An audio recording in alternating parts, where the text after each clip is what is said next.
A seguir, Jornal das 6. Boa noite, fique conosco, está no ar o Jornal das 6.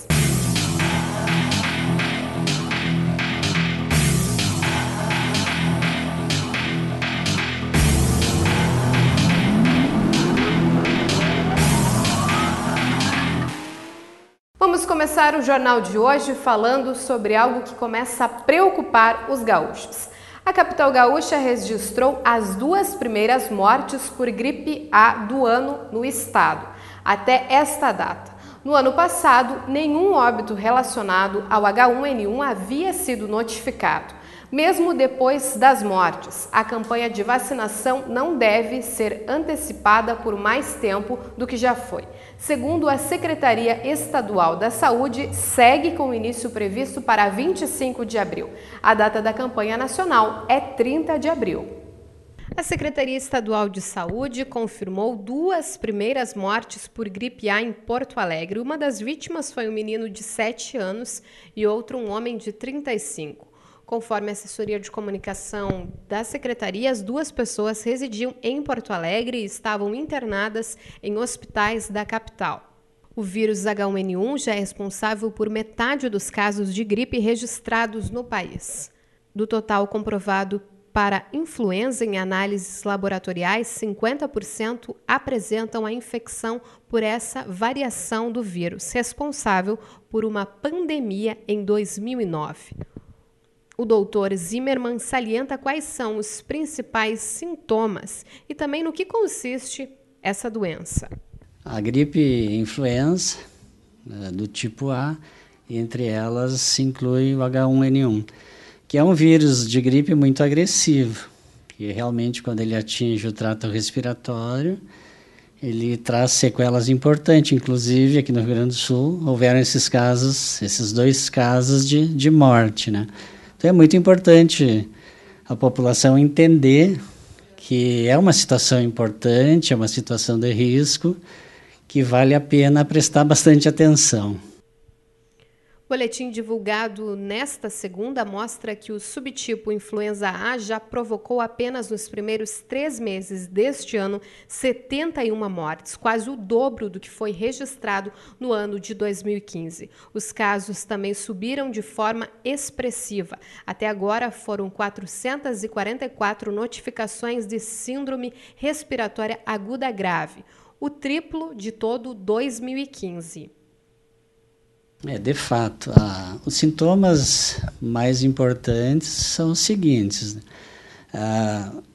É uma gripe com sintomas comuns às demais gripes, porém, quando começa a atingir o trato respiratório e causar dificuldade respiratória, febre importante, tem que ficar bastante atento. Então, o sintoma mais importante que diferencia H1N1 das outras gripes é a falta de ar e o desconforto respiratório. Claro, além da febre importante, da queda do estado geral, mas a atenção principal é para a dificuldade respiratória, que nós chamamos de dispneia.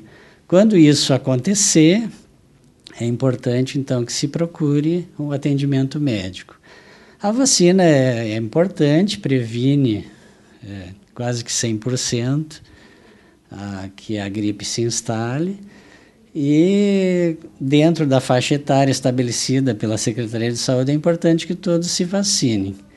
E os fatores de risco, obviamente, são o contato com as pessoas, usar os mesmos utensílios, por exemplo, o mesmo copo, ambientes fechados, que tenham condições, então, de risco maior para adquirir a gripe. Então, a prevenção é muito importante e esses sintomas têm que realmente as mães, principalmente com as crianças, ficarem bem atentas nessa situação. Além do aumento de pacientes atingidos, a doença se espalha pelo país. 15 estados registram infecções provocadas pelo vírus, 2 a mais do que há 2 semanas. Não há ainda uma explicação. Uma das hipóteses para o surto de gripe fora de época é a condição climática. Terremoto político na Islândia. Investigações na França, Holanda, Espanha e Austrália. Indignação na Rússia. As repercussões da divulgação dos 11,5 milhões de documentos do escritório de advocacia panamenho foram imediatas. Vários países abriram nesta segunda-feira investigações sobre lavagem de dinheiro e evasão fiscal, após o vazamento de milhões de documentos. O chamado Panama Papers, que envolvem políticos, atletas e milionários de todo o mundo. No Brasil, a empresa Mossack Fonseca também oferecia o serviço de abrir empresas no exterior a pessoas físicas e jurídicas. Bancos grandes como os suíços HSBC e UBS participavam ativamente da abertura de offshores. Aparecem nos documentos pessoas relacionadas a empresas como Odebrecht, as famílias Mendes Júnior, o Banco Chain, a Queiroz Galvão, a Pfeffer, controladora do Grupo Suzano, e a Walter Faria, do Grupo Petrópolis. Nos documentos também foram encontradas 107 offshores relacionadas à Operação Lava Jato, que ainda eram desconhecidas da Força Tarefa. Os documentos também mostram que a empresa criou ou vendeu empresas offshore para políticos e familiares de 7 partidos: PSDB, PMDB, PP, PDT, PTB, PSB e PSD. O presidente da Câmara dos Deputados, Eduardo Cunha, do PMDB, também aparece nos registros. Uma das contas que seria de Cunha teria sido aberta por uma offshore chamada Penburr Holdings. Os registros guardam relação com a delação premiada do empresário Ricardo Pernambuco, que afirmou em depoimento que Cunha teria usado a conta para receber propina no exterior de contratos da Petrobras. A narrativa sobre montagem de offshores, quando elas foram criadas, para que contas elas depositavam, tudo ali em documentos oficiais desconhecidos até agora, corroboram as versões de alguns delatores da Lava Jato que contaram histórias citando Eduardo Cunha. Também aparece com offshores no exterior o ex-ministro de Minas e Energia Edson Lobão, do PMDB, o usineiro e deputado federal João Lira, do PTB, Sérgio Guerra, ex-senador pelo PSDB, falecido em 2014, Gabriel Junqueira Pamplona Scaff, filho de Paulo Scaff, presidente da Fiesp, além do ex-deputado Delfim Neto, do PMDB, ministro na época da ditadura militar no Brasil. Meninas de 9 a 13 anos já começam a ser orientadas a procurar uma das 36 mil salas de vacinação do país para receber a dose contra o HPV. A campanha nacional de mobilização coordenada pelo Ministério da Saúde segue até 15 de abril. A dose, entretanto, pode ser encontrada nos postos de saúde durante todo o ano. Meninas que completaram 9 anos após o período de vacinação ou que aniversariam em 2016 estão convidadas a comparecer espontaneamente entre os horários das 7h30 da manhã às 11 horas e da 1h30 da tarde às 4h30 de segunda a sextas-feiras. De acordo com a coordenadora de imunização da Secretaria, Andréia Amorim, a campanha de vacinação será realizada em 2 doses e a segunda etapa se dá 6 meses após a primeira. Em 2014, o município atingiu o índice de 85% de imunizações contra o HPV. Muitos relatos de jovens comprovam que a música pode mudar a vida de pessoas. Pensando nisso, que aqui em Ijuí um projeto visa incentivar cada dia mais jovens a vivenciarem essa cultura.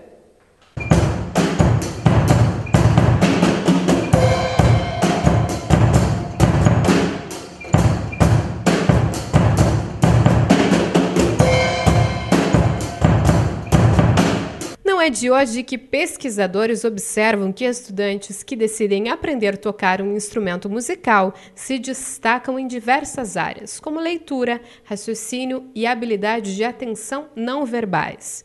Pensando nos benefícios da música na vida de jovens e adultos, que foi criada em Ijuí a Associação Musical Novo Tom. Porque mais ou menos no final do ano passado, devido a toda a conjuntura sociopolítica do nosso país, algumas empresas que fazem parte do Sistema S deixaram de receber boa parte de recursos que era destinado para a cultura dessas entidades. E o SESI foi uma das empresas que, numa parte do trabalho que o SESI realiza, o SESI deixou de receber esse estímulo, diríamos assim, para a cultura. Não foram em todos os municípios, mas o município de Juí, infelizmente, foi contemplado, diríamos assim, com parte desse, deixando de ganhar, melhor dito, essa verba.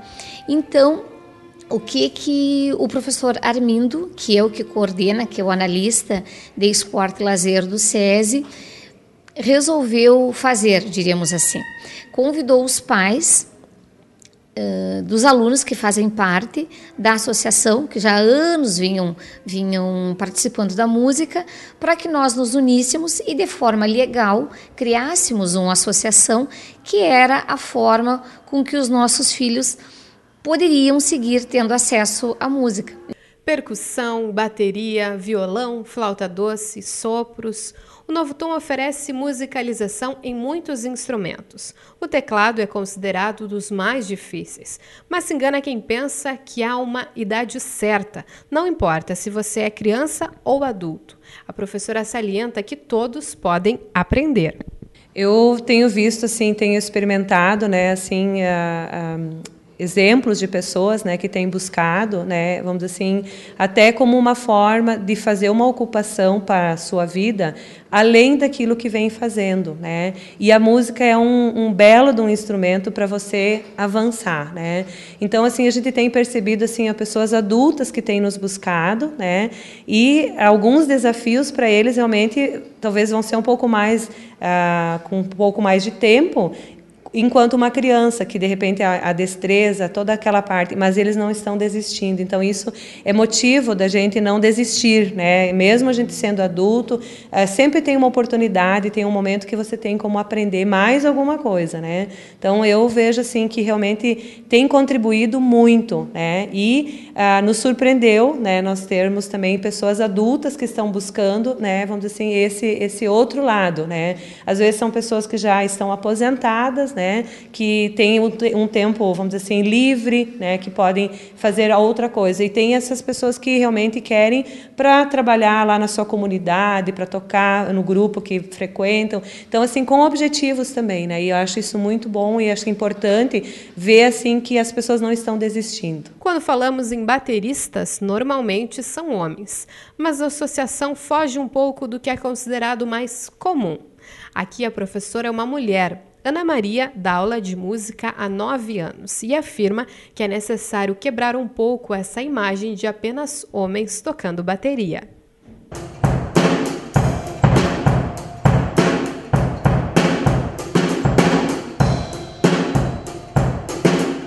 Olha, eu acho que esse paradigma tem que ser quebrado, né? Porque todos nós temos possibilidade, sim, de tocar, mas como sempre foi um instrumento masculino, né? Como a gente sempre vê homens tocando, algumas meninas acabam não se sentindo tão capazes, assim. Pelo contrário, eu acho ótimo. Gostaria muito que tivessem mais meninas participando, mais meninas tocando bateria.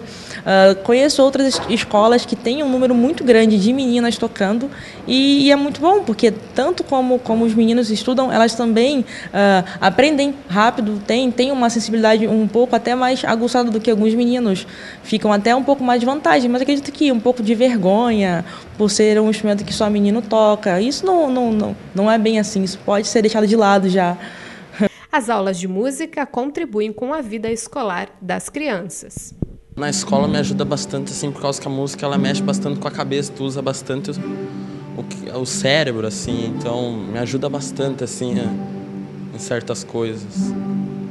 O pequeno Bernardo, de apenas 9 anos, toca flauta desde os 6 anos de idade.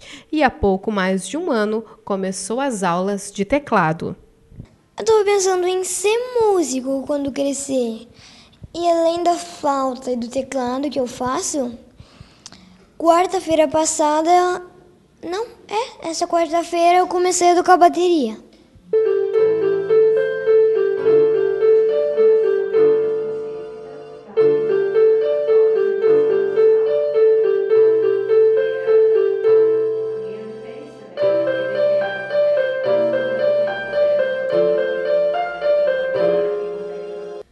Eu escolhi o teclado, não sei, eu acho o som assim tão bonito e também é um instrumento bem elegante e tal, assim, ajuda com as gatinhas. É bem divertido assim aprender, a professora também muito boa. Aí eu aprendi rapidinho como é que toca assim as regras e tal. Por isso que eu escolhi esses instrumentos, são bem elegantes.